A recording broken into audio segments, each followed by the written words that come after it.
Multivibrateur à tubes électroniques, monostable. 5. Multivibrateur monostable.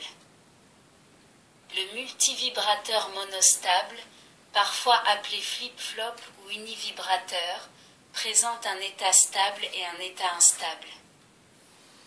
Une impulsion de déclenchement fait basculer le montage dans l'état instable. Ensuite, le montage revient de lui-même à l'état stable. 5.1. Multivibrateur monostable à couplage cathodique. Ce montage, représenté figure 13, diffère du multivibrateur instable à couplage cathodique par 2 points. 1 degré, la résistance de fuite de grille RG2 est connectée entre la grille de commande du tube V2 et la cathode du même tube, et non entre la grille et la masse. 2 degrés, la résistance RG1 qui détermine le potentiel de repos de la grille de V1 reçoit des impulsions positives de déclenchement. Démarrage du système. Dès que la haute tension est appliquée, les deux tubes V1 et V2 ont tendance à conduire. Mais le condensateur C1 se charge à travers R, A1, la résistance équivalente à RG2 et à l'espace grille cathode de V2 et RK, voir le circuit de charge de C1 sur la figure 14. Le courant de charge de ce condensateur crée une tension positive aux bornes de RG2. La grille de V2 étant positive par rapport à la cathode, le tube V2 conduit au maximum. Le courant anodique y a crée dans RK une tension positive telle qu'elle suffit à maintenir bloqué le tube V1, même lorsque la charge de C1 est terminée. Dans ce type de montage, nous avons toujours, au départ, V2 conduisant au maximum et V1 bloqué. Fonctionnement du montage. Les différentes formes d'ondes relevées sur ce montage sont données figure 15. Au temps T1, une impulsion positive parvient sur la grille de commande du tube V1. Le tube V1 se met à conduire et le courant anodique IA1 provoque une chute de tension dans la résistance RA1. Cette variation négative est retransmise par le condensateur C1 sur la grille de commande du tube V2. Celui-ci se bloque et la tension anodique VA2 remonte de la valeur VA2 mini à la valeur VO. De T1 à T2, le courant IA1 provoque une chute de tension dans la résistance RK, mais cette tension n'est pas assez importante pour provoquer le blocage de V1. V1 conduisant, le condensateur C1 peut se décharger à travers sa résistance interne R et la résistance RG2, figure 16. Le courant de décharge ID provoque aux bornes de la résistance RG2 une tension négative suffisante pour maintenir le tube V2 bloqué. Pendant la décharge, la tension VG2 remonte lentement vers le potentiel 0, suivant la constante de temps du circuit de décharge. À l'instant T2, la tension VG2 atteint le cut-off du tube V2 et le tube se met à conduire. Le courant IA2, en traversant RK, provoque une tension VK très nettement supérieure à la tension de cut-off du tube V1. Ce dernier se bloque et sa tension anodique VA1 passe de VA1 mini à VO. Cette remontée ne se fait pas instantanément, car en même temps, le condensateur C1 se charge à travers RA1, RG2 et RK. Le courant de charge maintient une tension de forme exponentielle aux bornes de la résistance RA1 et provoque un petit pic positif sur la tension grille VG2. De T2 à T3, le montage reste dans son état stable, c'est-à-dire V2 conduisant au maximum, VA2 égale VA2 mini. V1 bloqué par la tension V, K, VA1 égale VO. C1 chargé à la haute tension. À l'instant T3, une nouvelle impulsion positive sur la grille de V1 vient faire basculer le montage et un nouveau cycle recommence. 5.2. Amélioration du montage. La tension carrée recueillie sur l'anode du tube V1 présente des défauts de forme, remontée exponentielle et pique en dessous de la valeur VA1 mini. Cette tension recueillie sur l'anode de V2 est déjà plus acceptable, mais présente également des pics négatifs par rapport à la tension minimum due à l'augmentation du courant anodique, lorsque la tension grille VG2 devient positive. Comme dans les montages multivibrateurs, ce défaut peut être atténué en plaçant une résistance stoppeuse entre la résistance RG2 et la grille de commande du tube V2. Cette résistance chute une partie de la tension positive apparaissant sur la grille et, par conséquent, l'augmentation du courant anodique est moins importante.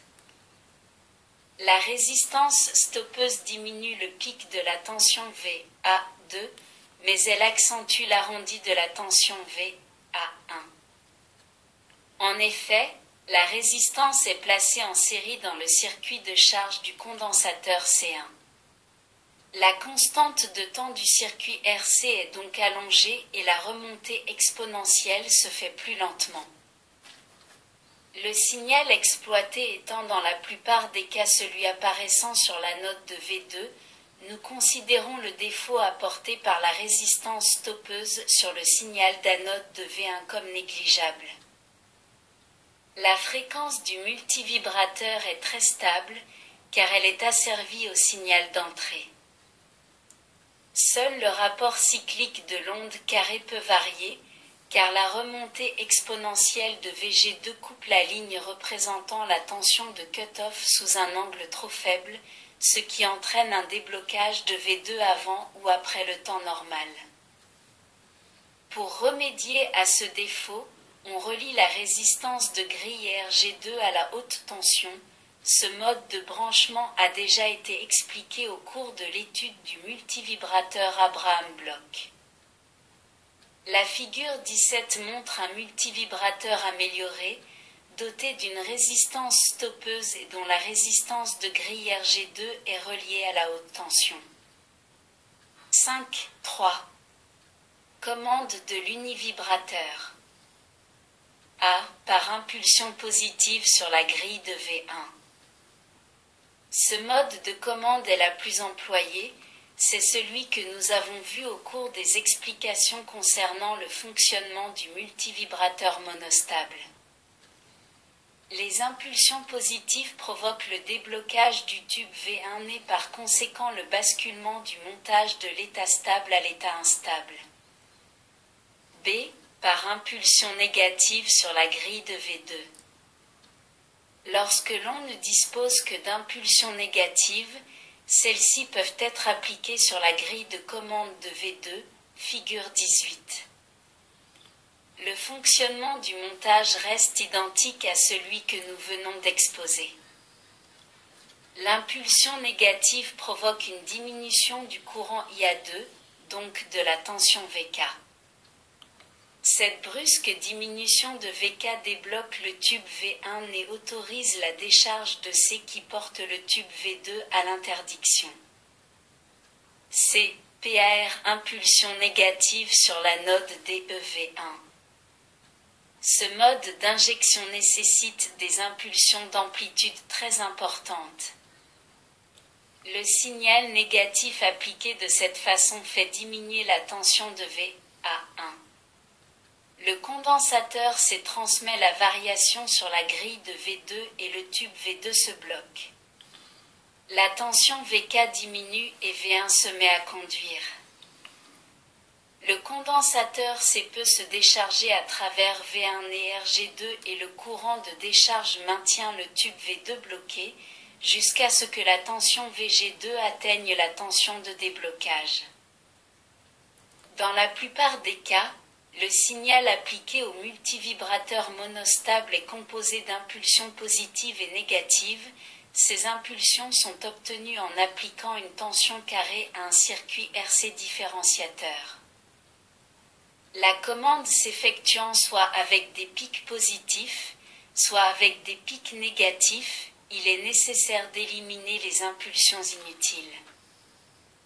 Pour cela, on utilise une diode branchée de façon à ne laisser passer que les impulsions ayant la polarité désirée. La figure 19 montre un univibrateur commandé par les impulsions négatives sur la note de V1. La diode débloque les impulsions positives et laisse passer les impulsions négatives. 6. Multivibrateur bistable. Les montages que nous allons étudier maintenant ont deux états stables et ils sont essentiellement conçus pour passer d'un état à un autre lorsqu'on envoie une impulsion de commande sur une entrée déterminée. Ce sont les multivibrateurs bistables. 6.1. Multivibrateur bistable du type Eckle-Jordan. Le schéma d'un multivibrateur bistable Eckle-Jordan est donné figure 20. Ce montage se déduit du multivibrateur Abraham Bloch en remplaçant les deux condensateurs de liaison par des résistances. Le nouveau circuit a maintenant deux liaisons directes. C'est toujours un montage basculant, l'un des tubes est conducteur tandis que l'autre est bloqué, mais du fait des liaisons directes, l'un ou l'autre état se maintient indéfiniment, tant qu'aucune cause extérieure ne le modifie. La commande est effectuée par des impulsions positives appliquées simultanément à travers C1 et C2 aux grilles de commande des deux triodes. Fonctionnement du montage. Dès que l'on met le montage sous tension, les deux tubes se mettent à conduire. Malgré la symétrie des circuits, les courants IA1 et IA2 ne sont pas parfaitement égaux.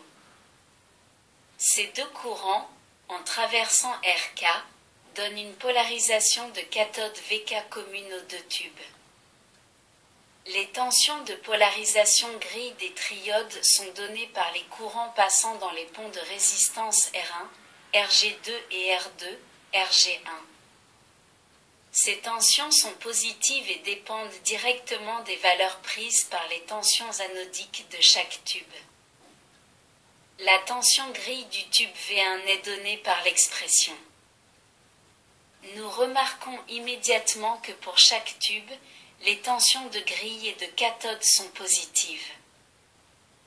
La tension positive sur la cathode ayant le même effet qu'une tension négative sur la grille, nous pouvons écrire que la tension de polarisation VGO est égale à la différence entre VK et VG. Pour le tube V1, nous obtenons VGO, un égal VG1 moins VK et pour le tube V2, VGO2 égale VG2 moins VK. Pour que les tubes fonctionnent dans des conditions normales, VGO négative ou au maximum égale à 0 V, il faut que les tensions de grille VG1 et VG2 soient moins élevées que la tension de cathode. Supposons que IA1 est plus grand que IA2. Les chutes de tension dans les résistances RA1 et RA2 sont inégales et par conséquent VA1 est plus faible que VA2. Comme R1 égale R2 et RG1 égale RG2, les valeurs VG1 et VG2 ne sont plus égales et nous obtenons VG1 plus grand que VG2. La polarisation du tube V1, VG1 moins VK, est plus faible que celle du tube V2, VG2 moins VK. Il en résulte que la triode V1 conduit encore plus que V2. Très rapidement et grâce à l'effet cumulatif, le tube V1 conduira au maximum et V2 sera bloqué, polarisation en dessous de la tension de cutoff. Sans action extérieure, le système reste infiniment dans cet état stable. Appliquons à l'entrée E une impulsion positive d'amplitude suffisante pour débloquer V2. Cette impulsion arrive aussi sur la grille de V1, mais comme ce tube conduit déjà, elle ne provoque aucune réaction importante. Par contre, l'impulsion débloque le tube V2. Il en résulte une brusque diminution de la tension anodique VA2 et par conséquent, une diminution de VG1. En même temps, le courant anodique IA2 vient s'ajouter dans RK, au courant anodique de V1, et la tension VK augmente. Ces deux effets conjugués font que la tension de polarisation VGO1 passe en dessous de la tension de cutoff du tube V1. En définitive, après l'impulsion de déclenchement, nous obtenons V1 bloqué et V2 conduisant fortement. Le montage reste dans cet état stable jusqu'à ce qu'une nouvelle impulsion vienne débloquer le tube V1 et provoque un nouveau basculement qui ramène le multivibrateur à la position de départ. La figure 21 montre les différentes formes de tension que nous pouvons relever sur ce montage. Nous notons l'apparition de pics sur les tensions anodiques des deux tubes. Ils sont dus aux impulsions positives de commande qui provoquent une surconduction du tube qu'elles débloquent. Le multivibrateur bistable que nous venons d'étudier est commandé par des impulsions positives. Il est aussi facile de piloter le montage par des impulsions négatives appliquées sur les grilles de commande de tube. La première impulsion, au lieu de débloquer le tube V2, on bloque le tube V1. La remontée du potentiel anodique VA1 se répercute sur la grille de V2 qui se met à conduire. Ce mode de commande est très utilisé en pratique, car ces impulsions ne rendent pas la grille positive par rapport à la cathode et par conséquent les petits pics, dus à la surconduction des tubes au moment du déblocage, disparaissent. Un autre procédé consiste à envoyer les impulsions de commande, positives ou négatives, directement sur les cathodes. Le fonctionnement est le même mais ce montage présente l'avantage de n'utiliser qu'un seul condensateur d'entrée puisque les cathodes sont reliées entre elles. Les deux condensateurs C3 et C4, de faible valeur, 50 à 100 pf, montés en parallèle sur R1 et R2, n'introduisent pas de constante de temps propre au circuit. Ils ont pour rôle de transmettre instantanément sur les grilles opposées les variations de tension anodique et favoriser ainsi les changements d'état du montage. Le multivibrateur bistable du type Eckle Jordan, commandé par des impulsions négatives, délivre une tension carrée presque parfaite. La fréquence du signal est constante puisqu'elle dépend uniquement de la fréquence des impulsions de commande et le rapport cyclique est égal à 1. Si nous voulons obtenir une onde carrée dissymétrique, rapport cyclique différent de 1, nous devons séparer les entrées sur les grilles de commande et injecter deux trains d'impulsion de même fréquence mais présentant un décalage constant dans le temps, figure 22. Nous terminons ainsi nos leçons d'explication des multivibrateurs astables, monostables et bistables concernant les tubes électroniques, et nous allons continuer les multivibrateurs à base de transistors. Les multivibrateurs astables, monostables et bistables à base de transistors fonctionnent de la même façon que les multivibrateurs astables, monostables et bistables à tubes électroniques et ont le même rôle.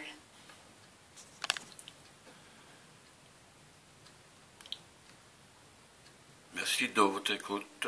À bientôt.